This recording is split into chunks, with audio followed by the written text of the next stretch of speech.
Right, welcome back. I'm still sort of on this journey trying to find out if, if I was more intelligent, would it make me more happy? That's what I'm trying to find out. And just on my way to the Isle of Wight here to see a fella who was sort of a bit like me. He got a load of stick for being daft. Green-eyed monster on the shore. Karl, how you doing, mate? That's David Icke. Just in case you don't know, in about 1991 he was on a chat show. He said he was the son of God and that the Queen was a lizard or something, and he got a load of hassle for it. So I just wanted to know how he dealt with sort of being put down. I never took an exam in my life, Karl. I left school at 15, which was the leaving age at that time.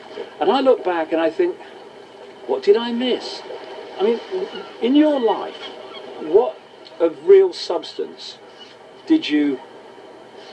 would you have got from school had you concentrated harder and took it more seriously? Arguing a point. It's something that sometimes I'll be in the pub and I'll say, oh, I've read something about a girl who eats mud.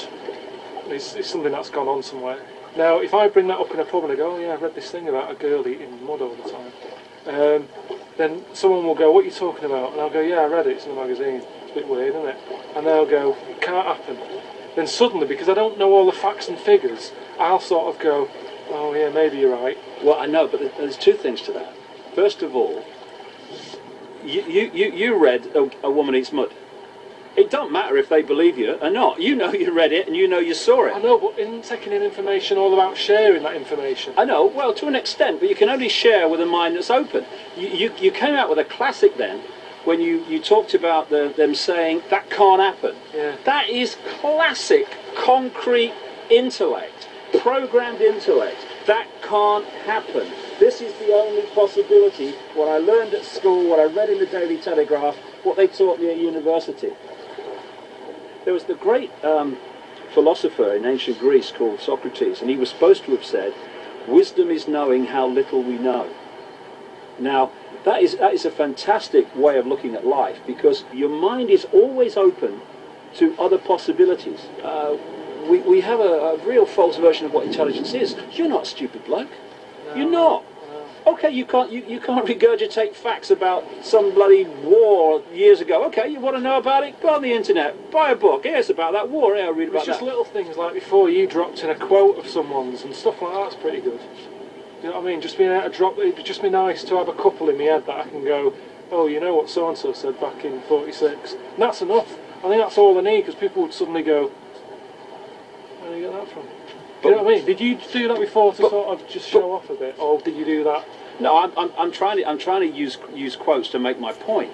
But the thing is that what you're saying there is, if I had a few quotes, then they'd see me differently.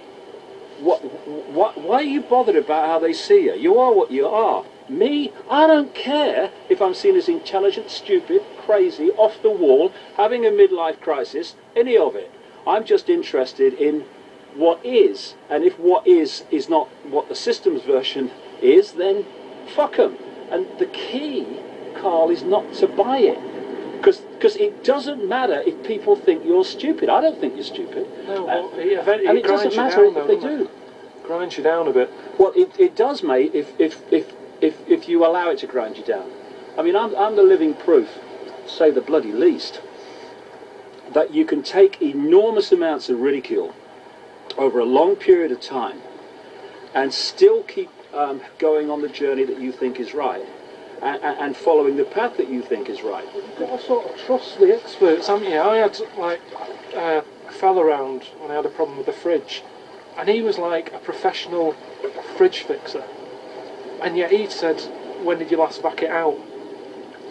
I should be able to go, well, he knows what he's talking about, he's a fridge fixer. But I've never heard anyone talk about backing out a fridge. So it's, who do you listen to?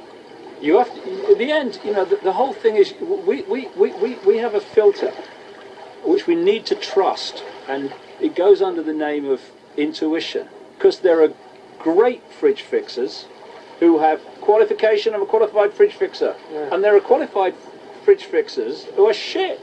I think he was that one. Yeah, so we have to make that decision on the basis of what we think is right.